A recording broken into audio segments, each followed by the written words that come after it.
Good afternoon. It's Thursday, the 21st of January 2016, just after 1 o'clock. Welcome to UK Column News. I'm your host, Brian Gerrish. With me in the studio, Mike Robinson. Afternoon. Afternoon, indeed. Well, weather reports, it's pretty grey, cold, unpleasant here in Plymouth. We've got rainy, cold, overcast and misty for the rest of the country. Manchester wins the prize because the single comment on the weather is yuck. We like it that way though, really. Yeah. We're British. Well, of course, we the British are the good guys. We don't get involved in starting these overseas wars or funding terrorism, any of that nonsense. The real baddies are the Russians, I believe. Yes, Litvinenko report is out today. It's amazing how quickly this came out if we compare it, for example, to Chilcot. But this came out amazingly quickly, January 2016. Just to remind ourselves, 2006, November 2006, Litvinenko died having had a cup of tea apparently in a Piccadilly restaurant or coffee shop with two former agents of the Russian FSB, Andrei Lugovoy and Dmitry Kovtun. Now, of course, ever since then, we've been attempting, or at least Britain has been attempting to blame Putin for this. The inquiry held by Sir Robert Owen, Chilcot should maybe have a word with him about how to run inquiries or something. But anyway, he said that it was probable that the Litvinenko killing was because he was working for British intelligence agencies at the time, that he was criticising the FSB and criticising Putin, and that he was associating with other Russian dissidents, is the word that's used, not oligarchs, dissidents. This was, according to Owen, this was undoubtedly a personal. There was undoubtedly a personal dimension to the antagonism between Putin and Litvinenko. I'm satisfied that in general terms, members of the Putin administration, including the president himself and the FSB, had motives for taking action against Litvinenko, including killing him in late 2006, he said in the report. So no surprises, really. Theresa May, of course, no surprises in what she said this morning in Parliament. She said the conclusion is that the Russian state was probably involved in Mr. Litvinenko's murder, and it was deeply disturbing. So there you go. Incredible language, Mike, isn't it? Probably. It's probably involved. So we don't know for certain, but this is deeply disturbing.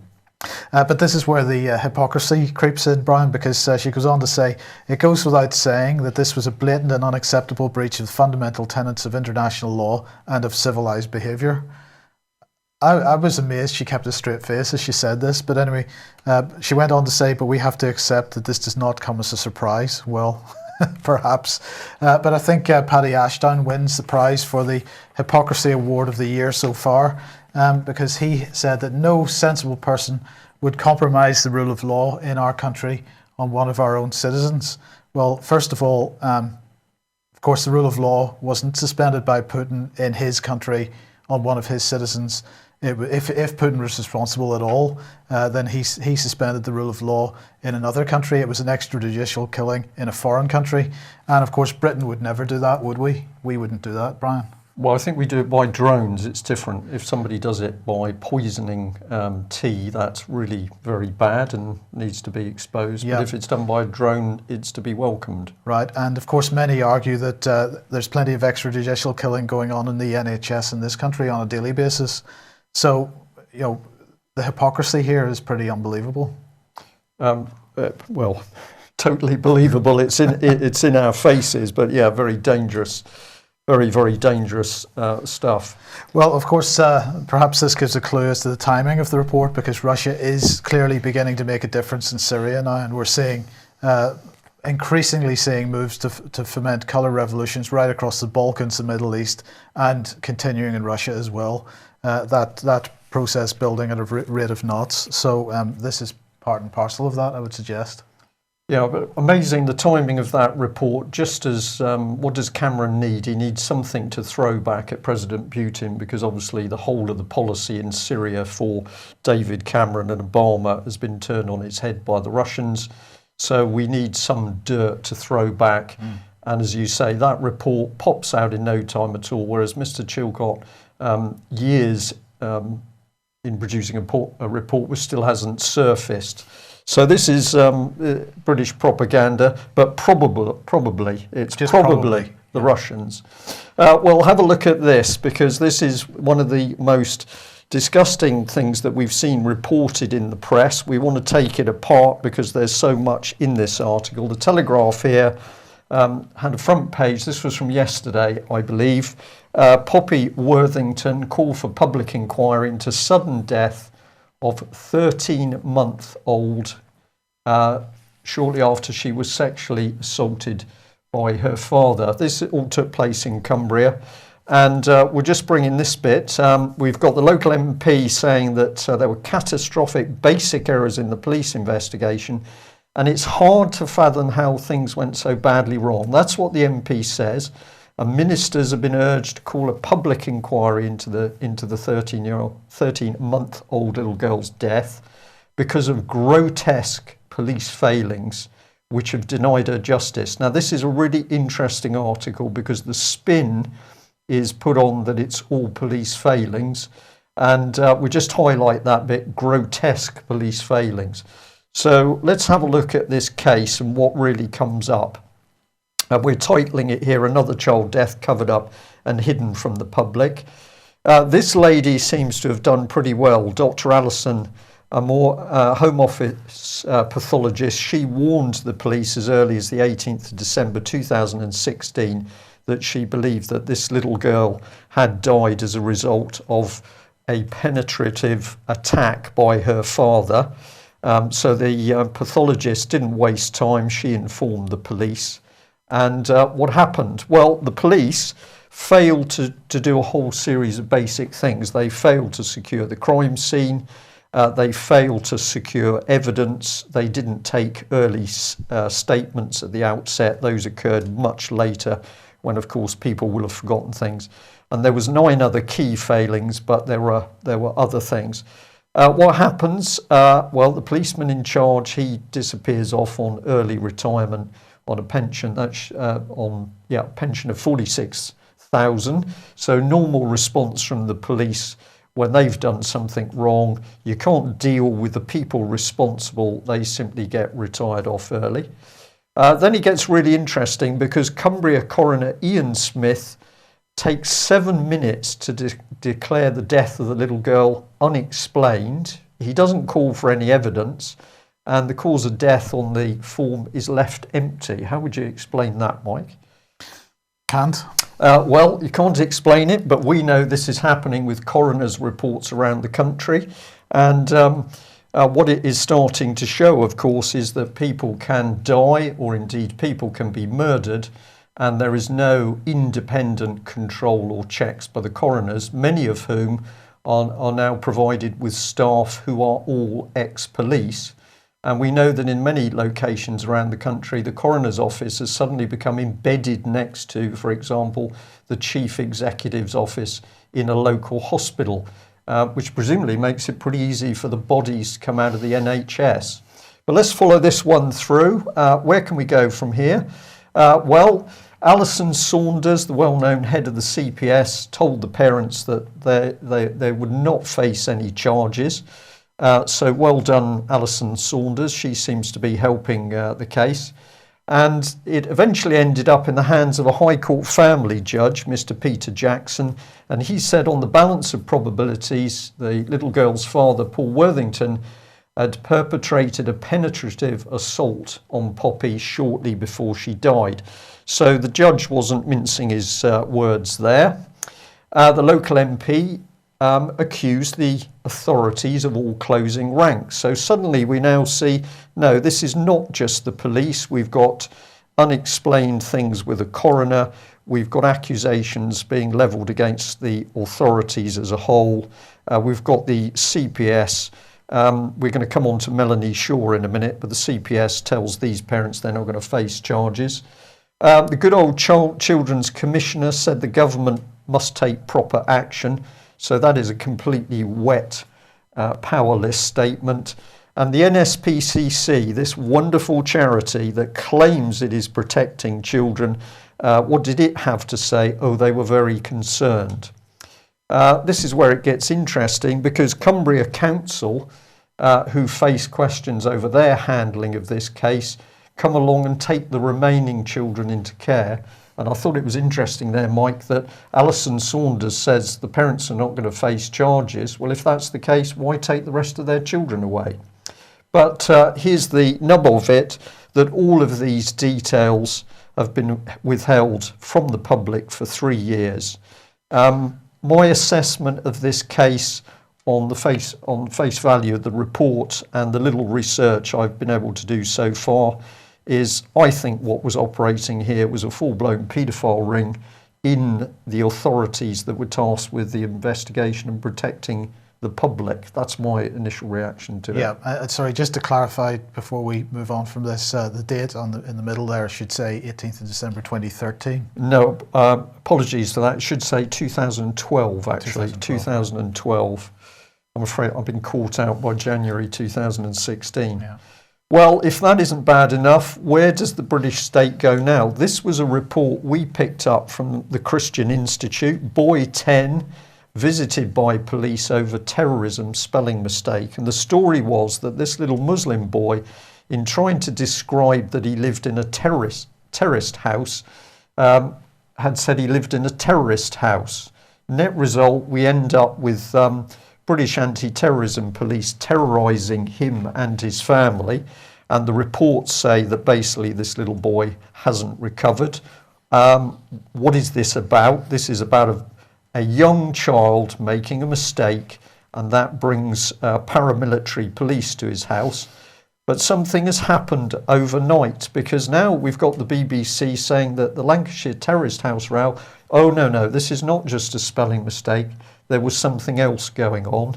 And this one I found particularly interesting, that when we went to look up this story from The Guardian, here it is on the Google listing, I live in a terrorist house, police speak to Muslim boy 10 over spelling error. All of a sudden, oh dear, the article's been removed completely. So what is going on here? The minimum we can say is something very nasty, where we've got British anti-terrorist police terrorising young Muslim children. But of course, this is the very warning given to the UK column by a member of the Met Police, who was talking about anti-terrorism police being out of control as far as the Met was concerned, acting without paperwork, acting without authority, and teaming up with British security services to do really as they please. I think the expression, Mike, is common purpose, that is acting outside authority. Yeah. And the other part of it, the icing on the cake of this despicable change in the British state, is that money was no option. So the police claiming they haven't got enough money to put constables on the street, but when it comes to counter-terrorism, David Cameron has magicked, presumably created out of nothing, unlimited money to do what? Terrorise small children? Well, that certainly seems to be on the agenda. BBC reporting here 400 children under 10 referred for de-radicalisation. So this is a result of a Freedom of Information request put in by the NSPCC. I do apologise, I'm completely wrong at that. The NPCC, which is the National Police Chiefs Council, 415 children aged 10 and under referred to the de-radicalisation programme in England and Wales over the last 4 years, and that's on top of 1,424 children aged 11 to 15. And of course, it's all happening under Prevent and Channel. So Prevent is the government's strategy, they say, to stop people becoming involved in violent extremism or supporting terrorism in all its forms. Does that include paying tax? Okay. Anyway, we move on. Prevent works within the non-criminal space, including early engagement to encourage individuals and communities to challenge violent extremist ideologies and behaviours. And Channel is an early intervention multi-agency approach, so we're into the MAPA thing here, It's an early intervention, multi-agency approach designed to safeguard vulnerable people from being drawn into violent extremism or terrorist behaviour. Channel works in a similar way to existing safeguarding partnerships aimed at protecting vulnerable people. So, of course, we've reported on this before. This is a law brought in last summer where schools, prisons, National Health Service, local authorities and so on have a prevent duty, which is a legal obligation to look out for, spot and report individuals that they think are in danger of radicalisation. And apparently that includes 400 children under the age of 10. Under the age of 10. And these children are going to be put on courses in order to reframe them into the correct way of thinking. That will be David Cameron's way of thinking, of course. We had our UK column local meeting last night, and in describing some of the horrors going on within the NHS and within UK as a whole, one of those present, member of the audience, said that essentially UK was becoming like a Nazi state. And that was a very interesting comment because, of course, when the UK column was warning of progress to the situation we find ourselves in today, many people pointed a finger at us and said, well, you're extreme. And now we're actually seeing the reality of what we've been warning about all those years. And indeed, members of the public are picking up on it quite strongly.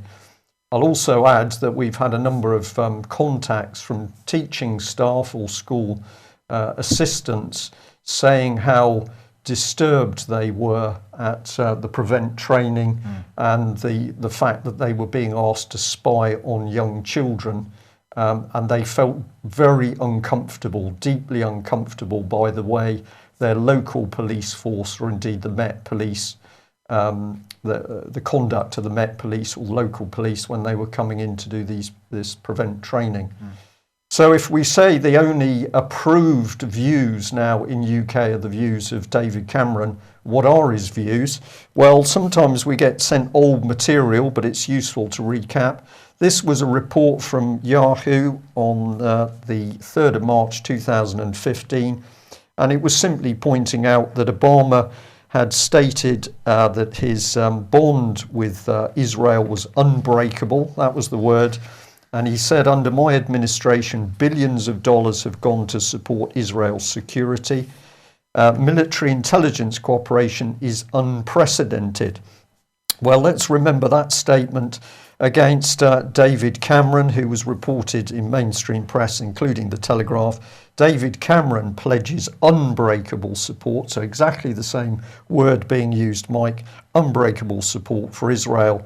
And when we look at British and American policy in destroying Libya or Syria or what's been happening in Afghanistan or Iraq, of course, whose security does this impinge on but Israel? So are we getting a British Prime Minister who is actually acting for the British? The UK column doesn't think so. This man is doing something else.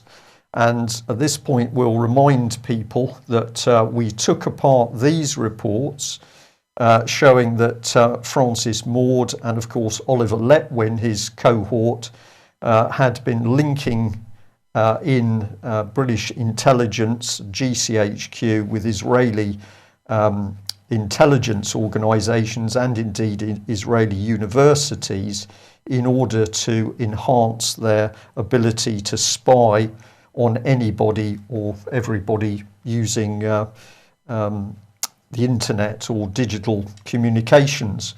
So once again, we're going to put this on screen and say who in Parliament voted for this deep relationship with Israeli security. Is the country being run for the benefit of those in Britain, or is it being run for the benefit of an overseas power?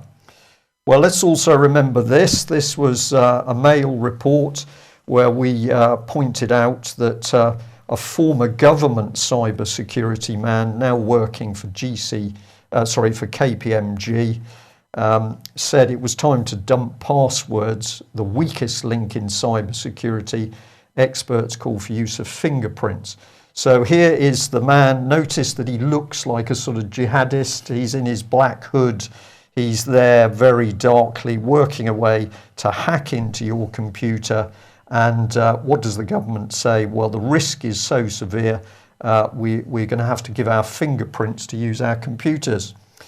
Well, against that interesting little background, we've been receiving a few calls over the last few days, and these calls have come from men and women claiming to be Microsoft support workers. And in a call that I took this morning, it was absolutely fascinating because the man who claimed he worked for Microsoft HQ called to warn of computer viruses, but he also claimed his work is about the national security.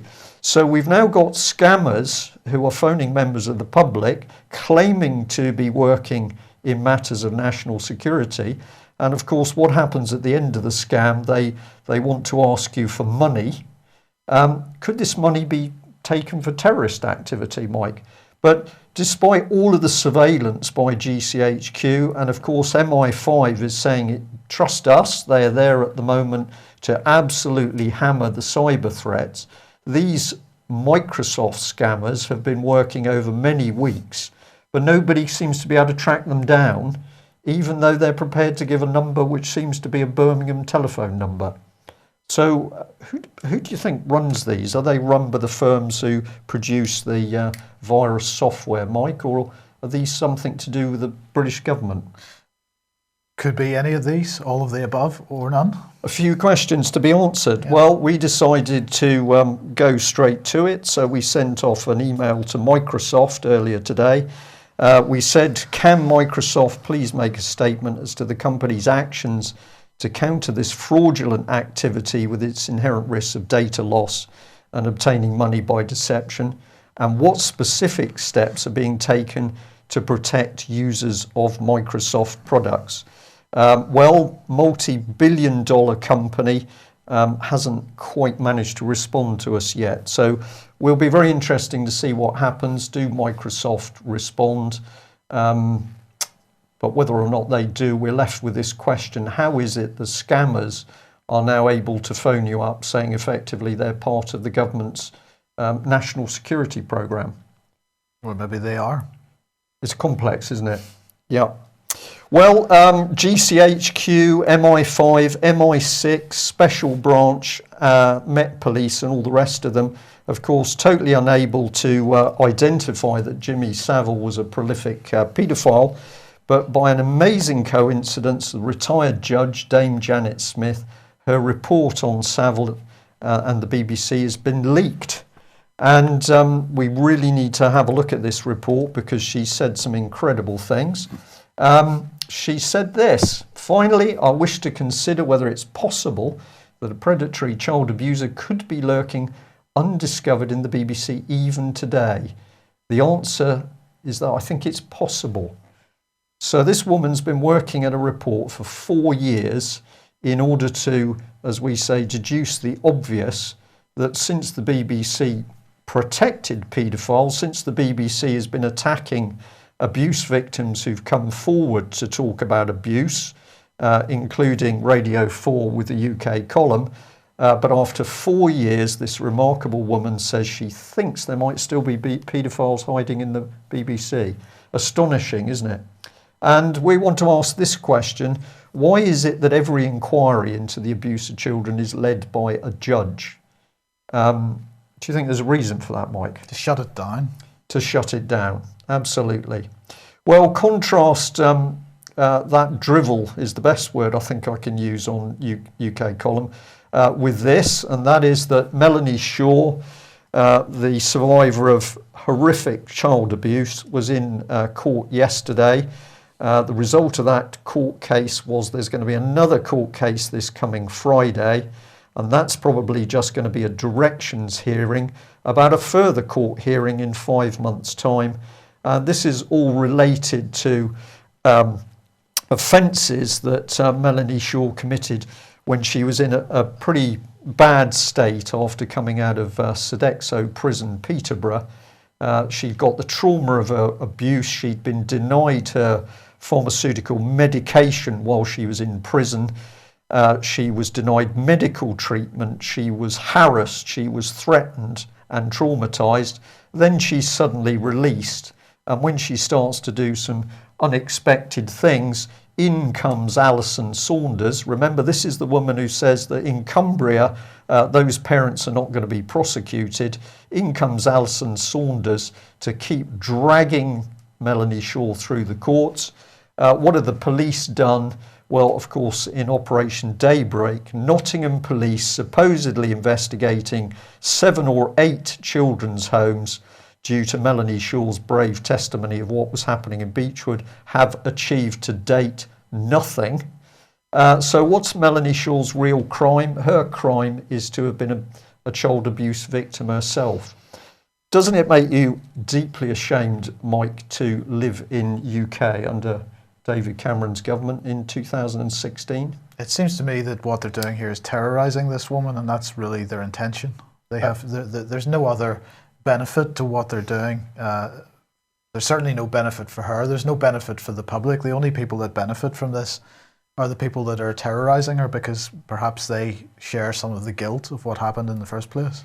I think that's got to be true, Mike. I think we can also say, and Melody supports this herself, that when she was first taken by the police after blowing the whistle on the Beechwood abuse, if the UK column had not alerted people to the fact that she had disappeared off the streets, I'm going to say here and now that we believe that Melanie would be either incarcerated in a psychiatric institute or maybe she wouldn't be alive. This is how serious the cover-up is. And we'll state once again, if you're wondering why is all this child abuse happening, well, it's been happening for many years, and the perverted people undertaking it, of course, are loved by those controlling governments, because if you can control the paedophile networks and the celebrities, the politicians, the members of the establishment who get a kick from abusing children, if you know about them, you can blackmail them into carrying out your policy. So we'll bring up the latest report from the Evening Standard, and that is that David Cameron has been stepping forward not to help Melanie Shaw, but he's been patting his old friend Lord Bramall on the shoulder and saying it's terrible, the accusations levelled against this man, and he needs a bit of comfort. This is the same David Cameron, of course, who Danzuk accused of trying to dismiss all of the evidence coming forward about paedophiles operating in Westminster. And for those of you who've seen reports about activities by Mr. Danzuk recently, all of the information the UK column is receiving says that despite his poor behaviour, what Mr. Danzuk exposed around child abuse in Westminster at the outset remains totally true. What a delightful country. Right, nothing more to say on that. No, I think we'll leave it there. Yeah, okay, so we'll move on to financial stuff. It is quite incredible how financial news is breaking at the moment, and I think we're being softened up for what is about to hit us. Ambrose Evans Pritchard here, he is in Davos at the World Economic Forum conference, and was speaking to William White, who's the chairman of the OECD's review committee. And he's a former chief economist at the Bank for International Settlements. Of course, the Bank for International Settlements is the central bank's bank, if you like. The general thrust of this is that the situation that the financial situation we find ourselves in now is much worse than it was in 2007, 2008. He's saying that this is William White is saying that. Macroeconomic ammunition to fight downturns is essentially all used up. He says that emerging markets were part of the solution after the Lehman crisis. Now they're part of the problem too. Debts have continued to build up over the last 8 years, and they've reached such levels in every part of the world that they've become a potent cause for mischief. It will become obvious in the next recession that many of these debts will never be serviced or repaid, and this will be uncomfortable for a lot of people who think that they own assets that are worth something.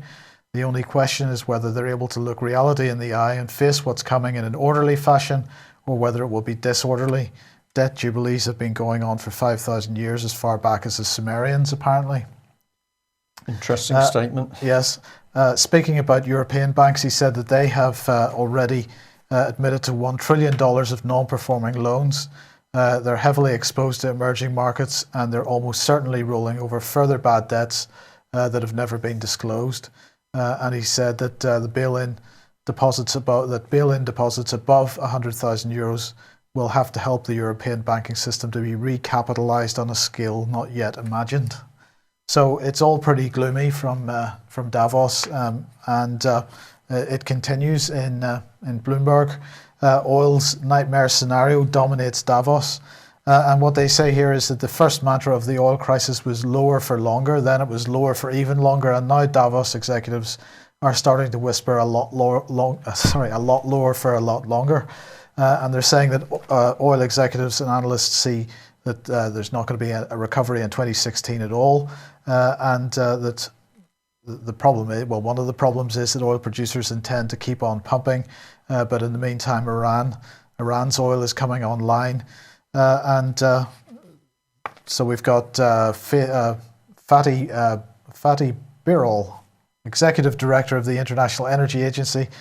He was quoted as saying, "It's the third year in a row we have more supply than demand, but let's keep pumping."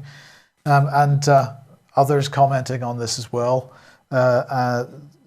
Ian Crane would argue that $70 a barrel is the price that is the sort of minimum price for shale oil, for example, to be profitable. And CNBC here reporting that US oil futures have recorded their worst settlement since 2003, since May 2003, and that's down to $26.55. So it's a continuing collapse.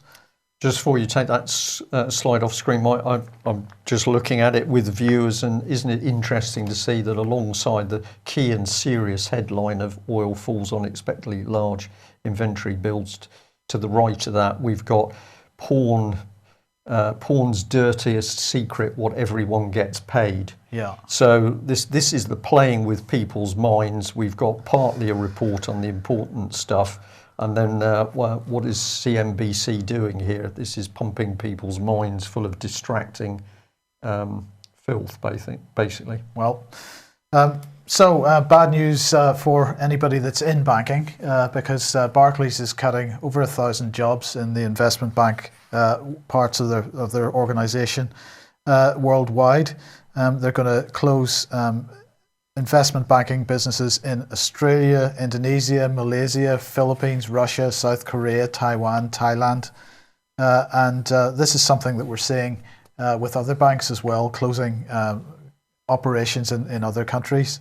The job situation in investment banking, pretty horrendous. 130,000 job losses in the last 6 months across 10 different banks. So they're not doing too well. Shame. And Deutsche Bank seems to be in the worst condition of the lot, because they're warning, according to the FT here, that they're going to report a €6.7 billion loss for 2015. Now, of course, there are many reasons for this. Some of them are related to charges as a result of litigation, because they were bad boys in the past. Some of the charges because they are closing branches, as are many other branches, many other banks closing branches in local branches, and therefore they've got that incurs a cost for them, and so on. So, €1.2 billion alone is going on litigation costs, €900 million in restructuring costs, €800 million because of their decision to close the branches, and so on. But what is really concerning people is the fact that if you take the sort of one-off costs out of this, Deutsche Bank is still making an €800 million loss. So more, bring it on, I say. And presumably Common Purpose, the political charity, will be feeling the pinch, because of course Deutsche Bank, one of their very big supporters. And let's remember, Chief Executive of Common Purpose, Julia Middleton, boasted in her book Beyond Authority that we really should pay example to wonderful leaders such as those East German bankers. So the organisation, which has been heavily training school children, young teenagers, and of course people in the public sector. Francis Maude in the Cabinet Office pushing common purpose training for civil servants, and we now know it's moved through to MPs themselves. Dirty stuff. Deutsche Bank providing a lot of that early money. And I think you're going to take us into a bit more of the reframing of our politicians. Well, this is a fascinating little article from Peter John, who's Professor of Political Science and Public Policy at University College London. How to get politicians to think experimentally. And he says experiments are becoming very common these days as public agencies turn to randomised controlled trials to evaluate public policies. So in that first sentence, what is he describing? He's describing that groups of people are being used as lab rats to test policy.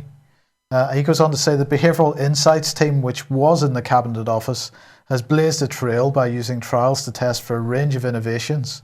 And of course, he talks about all the great innovations that the Behavioural Insights team has done, getting people to pay income tax. Is that tantamount to getting people to support terrorism? I'd say so. Yeah. Possibly, yes. And he goes on, despite this growing interest, one group of people that doesn't use experiments very much, the politicians, at least those in the UK. And he goes on to talk about an example. An example is a project that took place during the 2014 European election campaign in the constituency of North East Somerset. This research tested whether, as a result of getting a leaflet or a door knock, supporters of the incumbent MP were more likely to turn out to vote than opponents. And we found that Conservative supporters were 4% more likely to turn out to vote, where supporters from rival parties were over 6% less likely. It should be pointed out, it's okay though, because it should be pointed out that as researchers, we are non-partisan and work with all parties. So that's okay. So what they seem to be doing is they are looking for mechanisms which encourage one sort of section of the electorate to come out to vote over another section of the electorate. Does this not, in fact, develop mechanisms for fixing elections? Well, it is fixing elections, Mike. This is what it's all about. And of course, we know from reports across the country and seeing very suspicious ballot boxes being emptied ourselves that the vote rigging is alive and well.